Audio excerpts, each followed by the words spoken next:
ಪಹಲ್ಗಾಮ್ ದಾಳಿಯ ಆದ ನಂತರ ಉಗ್ರರನ್ನ ಹುಡುಕಿ ಸೇನೆ ಹೊಡಿತಾ ಇದೆ. ಕಾರ್ಯಾಚರಣೆ ನಡೀತಾ ಇದೆ. ಇನ್ನೂ ಕೂಡ ಉಗ್ರರನ್ನ ಹುಡುಕುವಂತ ಕೆಲಸ ನಡೀತಾ ಇದೆ. ಕಾರಣ ಯಾವ ಬಿಲದಲ್ಲಿ ಉಗ್ರರು ಅಡಗಿ ಕುಳಿತಿದ್ದಾರೋ ಇನ್ನೂ ಕೂಡ ಗೊತ್ತಾಗ್ತಾ ಇಲ್ಲ. ಸಿಕ್ಕವ್ರನ್ನೆಲ್ಲ ಹೊಡೆದಾಕ್ತಾ ಇದ್ದಾರೆ. ಕಾಶ್ಮೀರದಲ್ಲಿ ಸೇನೆಯಿಂದ ಭರ್ಜರಿ ರಣಬೇಟೆ ನಡೀತಾ ಇದೆ. ಉಗ್ರರನ್ನ ಹುಡುಕಿ ಚೆಂಡಾಡ್ತಾ ಇದೆ ಸೇನೆ. ತ್ರಾಲ್ನಲ್ಲಿ ಇಂಡಿಯನ್ ಆರ್ಮಿ ಆಪರೇಷನ್ ಅನ್ನು ನಡೆಸ್ತಾ ಇದೆ. ಡ್ರೋನ್ ಕ್ಯಾಮ್ರಾ ಬಳಸಿ ಕಾರ್ಯಾಚರಣೆಯನ್ನ ಮಾಡಿದೆ. ನೋಡಿ, ಡ್ರೋನ್ ಕ್ಯಾಮ್ರಾ ಯಾವ ರೀತಿಯಾಗಿ ಬಳಕೆ ಆಗುತ್ತೆ, ಹೇಗೆ ಅದರ ಉಪಯೋಗ ಆಗುತ್ತೆ ಅಂತ ಹೇಳಿ. ಈ ಡ್ರೋನ್ ಕ್ಯಾಮ್ರಾದಲ್ಲಿ ಈಗ ಉಗ್ರರ ಚಲನವಲನ ಎಲ್ಲವೂ ಕೂಡ ಸೆರೆಯಾಗಿರುವಂಥದ್ದು ಕಾಣಿಸುತ್ತೆ ನಿಮಗೆ. ಸೇನಾ ಕಾರ್ಯಾಚರಣೆ ಡ್ರೋನ್ ದೃಶ್ಯ ಲಭ್ಯವಾಗಿರುವಂಥದ್ದು ನಿಮಗೆ ತೋರಿಸ್ತೀವಿ. ಕಟ್ಟಡವೊಂದರಲ್ಲಿ ಭಯೋತ್ಪಾದಕರು ಹೇಗೆ ಅವಿತು ಕುಳಿತಿದ್ರು, ಅವರನ್ನ ಹೇಗೆ ಫಿನಿಶ್ ಮಾಡಿದ್ರು ಅಂತ ಹೇಳಿ. ಪಿಲ್ಲರ್ ಹಿಂದೆ ಅವಿತಿದ್ದಂಥ ಉಗ್ರರನ್ನ ಕೂಡ ಹೊಡೆದಾಕಿರೋದು ಸೇನೆ ಹೇಗೆ ಅನ್ನುವಂಥದ್ದನ್ನ ನಿಮಗೆ ತೋರಿಸ್ತೀವಿ.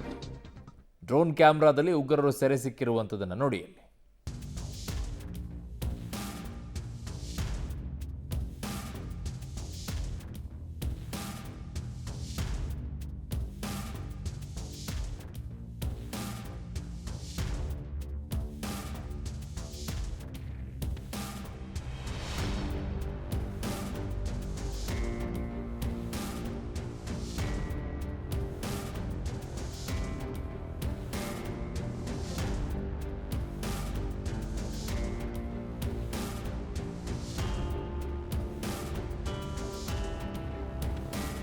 ಅಲ್ಲಿ ಹೆಂಗ್ ಮಾಡಿದ್ದಾರೆ ಅಂತಂದ್ರೆ, ಹೊಡೆದು ಬಿಟ್ಟು ಈಗ ಪಹಲ್ಗಾಮ್ನಲ್ಲಿ ದಾಳಿಯನ್ನ ಮಾಡಿಬಿಟ್ಟು ಆ ಬಿಲದಲ್ಲಿ ಔತ್ಕೊಂಡು ಕೂತ್ಕೊಂಡು ಕಣ್ಣ ಮುಚ್ಚೆ ಕಾಡೆಗೂಡೆ ಆಟವನ್ನು ಆಡ್ತಾ ಇರೋಂಗೆ ಕಾಣಿಸ್ತಾ ಇದೆ. ನಾನೀಗ ಹೊಡೆದು ಬಿಟ್ಟಿದ್ದೀನಿ, ನಾನು ಹೋಗಿ ತಪ್ಪಿಸ್ಕೊಳ್ತೀನಿ, ನನ್ನನ್ನು ಹೊಡೀರಿ ಅಂತ ಹೇಳಿ. ಅದಕ್ಕೆ ಹುಡುಕಿ ಹೊಡಿತಾ ಇದ್ದಾರೆ. ಅದಕ್ಕೆ ಡ್ರೋನ್ಗಳನ್ನೆಲ್ಲ ಬಳಕೆ ಮಾಡ್ತಾ ಇದ್ದಾರೆ. ಎಲ್ರಿ ಹೋಗ್ತಾರೆ? ಎಷ್ಟು ದಿನ ಬಿಲದಲ್ಲಿ ಅಡಗಿ ಕುಳಿತುಕೊಳ್ಳೋಕೆ ಸಾಧ್ಯ? ಆಚೆ ಬರಲೇಬೇಕಲ್ವ? ತಿನ್ನೋಕ್ಕಾದ್ರೂ ಆಚೆ ಬರಬೇಕಲ್ವ? ಎಷ್ಟು ದಿನ ಕೂತ್ಕೊಳ್ಳೋಕ್ಕಾಗತ್ತೆ? 1 ವಾರ, 2 ವಾರ, 3 ವಾರ? ಯಾರಿಗಾದರೂ ಇರೋಕ್ಕಾಗತ್ತ? ಅದು ಈ ಥರ ಇರುವಂಥ ಟೆರರಿಸ್ಟ್ಗಳಿಗೆ, ನರರಾಕ್ಷಸರಿಗೆ ಹೊಡೆದು ಹಾಕ್ತಾರೆ. ಈಗೆಲ್ಲವೂ ಕೂಡ ಸಿಗ್ತಾ ಇದೆ. ಎಲ್ಲ ಟೆಕ್ನಾಲಜಿಗಳು ಅಪ್ಗ್ರೇಡ್ ಆಗಿದೆ. ನೋಡಿ, ಎಲ್ಲರೂ ಕೂಡ ಕಾಣಿಸ್ತಾ ಇರೋದು ಎಲ್ಲೆಲ್ಲಿ ಕೂತಿದ್ದಾರೆ ಏನು ಅನ್ನುವಂಥದ್ದು. ನೋಡಿ, ಕಾಶ್ಮೀರದಲ್ಲಿರುವಂಥ ಜನ, ಜಮ್ಮು ಕಾಶ್ಮೀರದಲ್ಲಿರುವಂಥ ಜನ ಮನಸ್ಸು ಮಾಡಿಬಿಟ್ರೆ ಈ ಉಗ್ರರು ಯಾರೂ ಕೂಡ ನುಸುಳೋಕ್ಕೂ ಕೂಡ ಆಗೋದಿಲ್ಲ. ಕಾರಣ ಅವ್ರಿಗೆ ಆಶ್ರಯವನ್ನು ಕೊಡೋದು, ಅವ್ರಿಗೆ ಬೇಕಾಗಿರುವಂಥ ವ್ಯವಸ್ಥೆಯನ್ನು ಮಾಡಿಕೊಡೋದು, ಸ್ಥಳೀಯವಾಗಿ ವ್ಯವಸ್ಥೆ ಮಾಡ್ತಾರೆ. ಸ್ಥಳೀಯ ಸಹಕಾರ ಇಲ್ಲದೇನೆ ಈ ಥರ ಉಗ್ರರು ಇರಕ್ಕೆ ಸಾಧ್ಯನೇ ಇಲ್ಲ. ಸ್ಥಳೀಯ ಸಹಕಾರನೇ ಅತಿ ಮೌಲ್ಯವಾಗಿದೆ ಅಲ್ಲಿ. ಸೊ ಹಾಗಾಗಿ ಅವ್ರಿಗೆ ದೊಡ್ಡ ಶಕ್ತಿ ಅದು ಉಗ್ರರಿಗೆ. ಅಲ್ಲಿರುವಂಥವ್ರ ಮನೆಯಲ್ಲಿರುವಂಥ ಒಬ್ಬೊಬ್ಬನ ಮಗನ ಕಳಿಸ್ಕೊಟ್ಟಿರೋದಿದೆ. ನಾಪತ್ತೆ ಆದರೆ ಕಂಪ್ಲೇಂಟ್ ಕೊಡೋದಿಲ್ಲ. ಗೊತ್ತಿಲ್ಲ ನಮ್ಗೆ, ಅವತ್ತು ನಾಪತ್ತೆ ಆಗಿರೋನು ಎಲ್ಲಿದ್ದಾನೆ ಅಂತ ಗೊತ್ತಿಲ್ಲ ಅಂತಾರೆ. ಇನ್ಯಾವತ್ತೂ ಸಿಕ್ಕಾಗ ಅವನೇ ನನ್ನ ಮಗ ಅವತ್ತು ನಾಪತ್ತೆ ಆಗಿಬಿಟ್ಟಿದಾಗ ಗೊತ್ತಿಲ್ಲ. ಕಂಪ್ಲೇಂಟ್ ಯಾಕೆ ಕೊಟ್ಟಿಲ್ಲ ಅಂತಂದರೆ, ಒಬ್ಬ ಮಗ ನಾಪತ್ತೆ ಆಗಿದ್ದಾನಂದರೆ ಕಂಪ್ಲೇಂಟ್ ಕೊಡದೇ ಇದ್ದರೆ ಸುಳ್ಳಲ್ವೇನ್ರಿ ಅದು? ಕಳಿಸ್ಕೊಟ್ಟಿರ್ತಾರೆ, ಹೋಗು ನೀನು ಇಂಥದ್ದೆಲ್ಲ ಮಾಡು ಅಂಥೇಳಿ, ಧರ್ಮಕ್ಕೋಸ್ಕರ ಇಂಥವೆಲ್ಲ ಮಾಡು ಅಂಥೇಳಿ ತಲೆ ತುಂಬಿರ್ತಾರೆ. ಅದಕ್ಕೆ ಇನ್ನೊಂದಿಷ್ಟು ಪೋಷಣೆಯನ್ನು ಮಾಡಿ ಬೆಳೆಸುವಂಥ ಕೆಲಸವನ್ನು ಅದಕ್ಕೆ ಸಂಬಂಧಪಟ್ಟಂಥ ಧಾರ್ಮಿಕ ಮುಖಂಡರು, ಪಾಕಿಸ್ತಾನ ಹೇಳುವಂಥ ಧಾರ್ಮಿಕ ಮುಖಂಡರು ಇದ್ದಾರಲ್ಲ ಅವರು ಆ ಥರ.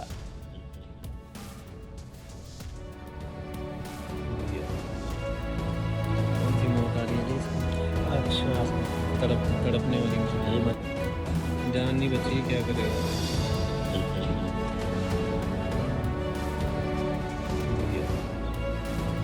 कौन सी मौत आ रही है? अच्छा, तड़पने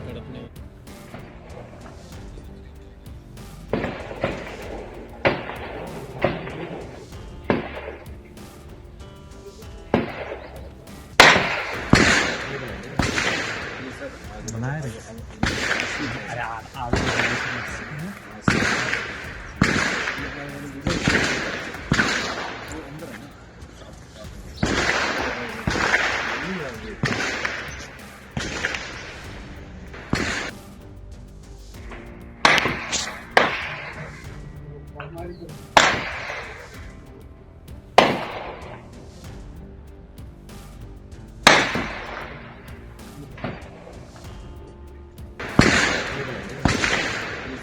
बनाए रहे।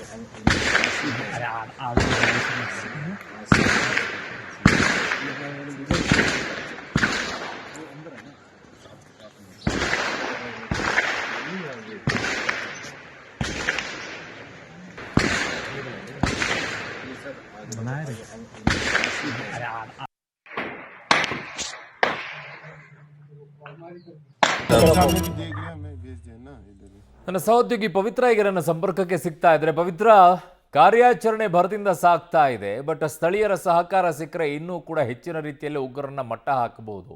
ಬಟ್ ಸ್ಥಳೀಯರ ಆಶ್ರಯ, ಸ್ಥಳೀಯರ ಸಹಕಾರ ಇಲ್ಲದೇನೆ ಈ ಉಗ್ರರು ಈ ರೀತಿಯಾಗಿ ಬಚ್ಚಿಟ್ಕೊಳ್ಳೋಕೆ ಸಾಧ್ಯನೇ ಇಲ್ಲ ಅಲ್ವಾ ಪವಿತ್ರ?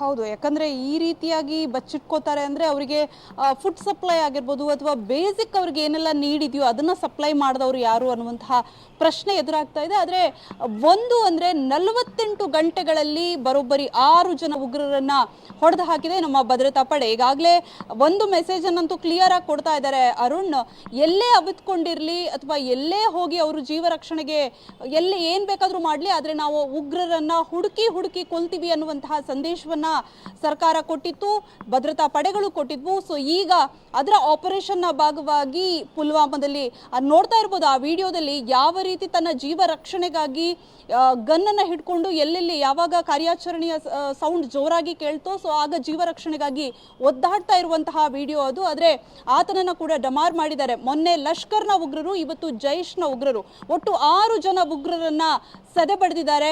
ಸೊ ಅನೇಕ ಇನ್ನೂ ಕೂಡ ಉಗ್ರರು ಇದ್ದಾರೆ ಅನ್ನುವಂತಹ ಮಾಹಿತಿ ಸಿಗ್ತಾ ಇದೆ. ಹಾಗಾಗಿ ಯಾರೊಬ್ಬ ಭಯೋತ್ಪಾದಕರನ್ನು ಕೂಡ ಬಿಡೋದಿಲ್ಲ ಅನ್ನುವಂತಹ ಸಂದೇಶಕ್ಕೆ ತಕ್ಕನಾಗಿ ಇವತ್ತು ಈ ಒಂದು ದೃಶ್ಯ ಕೂಡ ವೈರಲ್ ಆಗ್ತಾ ಇದೆ. ಮೊನ್ನೆ ಆ ಮೂವರು ಉಗ್ರರನ್ನ ಕೊಂದಿರುವಂತಹ ಫೋಟೋ ಹಾಗೂ ವಿಡಿಯೋವನ್ನ ರಿಲೀಸ್ ಮಾಡಿತ್ತು. ಯಾಕಂದ್ರೆ ಒಂದು ಸ್ಪಷ್ಟ ಸಂದೇಶವನ್ನ ಕೊಡಬೇಕಾಗಿತ್ತು, ಯಾವ ರೀತಿ ಉಗ್ರ ಕೃತ್ಯವನ್ನ ಮಾಡಿದವರ ರುಂಡವನ್ನ ಚೆಂಡಾಡಿದೀವಿ ಅನ್ನುವಂತಹ ಸಂದೇಶವನ್ನ ಕೊಡಬೇಕಾಗಿತ್ತು. ಸೊ ಹಾಗಾಗಿ ಅದನ್ನು ಕೂಡ ಮಾಡಿದರೆ ಇವತ್ತು ಡ್ರೋನ್ ವಿಡಿಯೋದಲ್ಲಿ ಆ ಉಗ್ರ ಯಾವ ರೀತಿ ಅವತ್ಕೊಂಡಿದ್ದ ಜೀವ ರಕ್ಷಣೆಗಾಗಿ ಅನ್ನುವಂಥದ್ದನ್ನ ಆ ವಿಡಿಯೋ ಕೂಡ ಬಟಾಬಯಲಾಗಿದೆ. ಸೊ ಉಗ್ರರ ಸಂಹಾರಕ್ಕಾಗಿ ಭದ್ರತಾ ಪಡೆಗಳು ಯಾವ ರೀತಿ ಸಜ್ಜಾಗಿದ್ದಾವೆ ಅನ್ನುವಂತಹ ಸಂದೇಶ ಪೂರ್ವಕವಾಗಿ ಈ ವಿಡಿಯೋಗಳನ್ನ ಕೂಡ ಹೊರಗಡೆ ಬಿಡ್ತಾ ಇದ್ದಾರೆ ಅರುಣ್.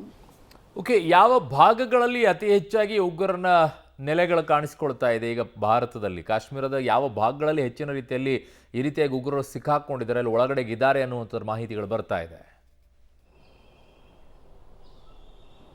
ಅರುಣ್, ದಕ್ಷಿಣ ಕಾಶ್ಮೀರದ ಭಾಗದಲ್ಲಿಯೇ ಈ ಒಂದು ಉಗ್ರರ ನೆಲೆ ಸ್ವತಂತ್ರವಾಗಿ ಅಲ್ಲಿ ಉಗ್ರರು ನೆಲೆಯನ್ನು ಕೊಂಡಿದ್ದಾರೆ. ಮೊನ್ನೆ ಪಹಲ್ಗಾಮ್ ದುರಂತದ ಸಂದರ್ಭದಲ್ಲೂ ಕೂಡ ಅವರು ಓಡ್ ಹೋಗಿರುವಂತದ್ದು ಸೌತ್ ಕಾಶ್ಮೀರದ ಬಳಿ. ಆದ್ರೆ ಇವತ್ತು ಕಾರ್ಯಾಚರಣೆ ಏನ್ ನಡೀತಿದೆ ಅದು ಪುಲ್ವಾಮಾ ಭಾಗದಲ್ಲಿ ನಡೀತಾ ಇರುವಂತಹ ಕಾರ್ಯಾಚರಣೆ. ಒಂದ್ ಕಡೆಯಿಂದ ಲಷ್ಕರ್ ಉಗ್ರರು, ಇನ್ನೊಂದ್ ಕಡೆಯಿಂದ ಜೈಶ್ ಉಗ್ರರು, ನೇರವಾಗಿ ಪಾಕಿಸ್ತಾನದ ಜೊತೆಗೆ ಸಂಪರ್ಕ ಹೊಂದಿರುವಂತಹ ಉಗ್ರರು. ಯಾಕಂದ್ರೆ ಅಲ್ಲಿನ ಕಾಡಿನ ಭಾಗ ಅಥವಾ ಕಡಿದಾದ ಕಾಡದು, ಸೊ ಜೊತೆಗೆ ಬಂಡೆಗಳು ಅವತ್ಕೊಳ್ಳೋದಕ್ಕೆ ಸುರಂಗ ಮಾರ್ಗಗಳ ರೀತಿಯಲ್ಲಿ ಮಾಡ್ಕೊಂಡಿದ್ದಾರೆ. ತುಂಬಾ ವ್ಯವಸ್ಥಿತವಾಗಿ ಅವರು ಅಡಗಿ ಕೂತ್ಕೊಂಡು ಬಿಲದ ರೀತಿಯಲ್ಲಿ ಅವರೆಲ್ಲ ವ್ಯವಸ್ಥೆನ ಮಾಡ್ಕೊಂಡಿದ್ದಾರೆ. ಸೊ ಹಾಗಾಗಿ ಆ ಭಾಗದಲ್ಲೇ ಹೆಚ್ಚಿನ ಕಾರ್ಯಾಚರಣೆ ನಡೀತಾ ಇದೆ. ಜೊತೆಗೆ ಕ್ಲಿಯರ್ ಕಟ್ ಆಗಿರುವಂತಹ ಮೆಸೇಜ್ ನೊಂದಿಗೆ ಹೋಗ್ತಾ ಇದ್ದಾರೆ. ಮೊನ್ನೆ ಕೂಡ ಅಷ್ಟೇ ತುಂಬಾ ಕ್ಲಿಯರ್ ಆಗಿರುವಂತಹ ಮೆಸೇಜ್ ಇತ್ತು, ಇಲ್ಲೇ ಉಗ್ರರು ಅಡಗಿಕೊಂಡಿದ್ದಾರೆ ಅನ್ನುವಂಥದ್ದು. ಸೊ ಹಾಗಾಗಿ ಅವತ್ತು ಕೂಡ 3 ಉಗ್ರರು ಮಟಾಶ್ ಆಗಿದ್ದಾರೆ. ಈಗ ಮತ್ತೆ ಪುಲ್ವಾಮಾದ ಬಳಿ ಟ್ರಾಲ್ ಅನ್ನುವಂತಹ ಪ್ರದೇಶ ಏನಿದೆ ಅಲ್ಲಿ ಆಪರೇಷನ್ ಅನ್ನ ನಡೆದಿರುವಂತದ್ದು. ಸೊ 3 ಉಗ್ರರ ಹತ ಆಗಿದೆ. ಇನ್ನೂ ಕೂಡ ಮುಗಿದಿಲ್ಲ, ಯಾಕಂದ್ರೆ ರಕ್ತ ಬಿಜಾಸುರರು ಇವರು. ಅನೇಕ ಉಗ್ರರು ಅಲ್ಲಿ ಆಶ್ರಯವನ್ನ ಪಡ್ಕೊಂಡಿದ್ದಾರೆ, ನೆಮ್ಮದಿಯಾಗಿರ್ತೀವಿ ಅಂತ ಅನ್ಕೊಂಡಿದ್ರು ರಕ್ತ ಹರಿಸಿ. ಆದ್ರೆ ಎಲ್ರಿಗೂ ಕೂಡ ತಕ್ಕ ಪಾಠವನ್ನ ಕಲಿಸೋದಕ್ಕೆ ಭದ್ರತಾ ಪಡೆ ಹೊರಟಿದೆ. ಸೊ ಹಾಗಾಗಿ ಕಾರ್ಯಾಚರಣೆ ಮುಂದುವರಿತಾ ಇದೆ. ಆಪರೇಷನ್ ಸಿಂಧೂರ ಪಾರ್ಟ್ ಆಗಿ ಈಗ ಅನಾವರಣಗೊಳ್ತಾ ಇದೆ. ಹಾಗಾಗಿ ಇಲ್ಲಿರುವಂತಹ ದೇಶದ ಒಳಗಡೆ ನೆಮ್ಮದಿಯಾಗಿರುವಂತಹ ಉಗ್ರರನ್ನ ಹುಡುಕಿ ಕೊಲ್ಲುವಂತಹ ಕೆಲಸವನ್ನ ಪಡೆಗಳು ಮಾಡ್ತಾ ಇದೆ ಅರುಣ್. ಓಕೆ ಪವಿತ್ರ, ನಿಮ್ಮೆಲ್ಲ ಮಾಹಿತಿಗೆ ಧನ್ಯವಾದಗಳು. ನರರಾಕ್ಷಸರನ್ನ ಈಗ ಯಾವ ರೀತಿ ಸಂಹಾರ ಮಾಡಬೇಕು ಆ ಸಂಹಾರವನ್ನು ಮಾಡುವಂತಹ ಕೆಲಸವನ್ನು ನಮ್ಮ ಸೈನಿಕರು ಮಾಡ್ತಾ ಇದ್ದಾರೆ.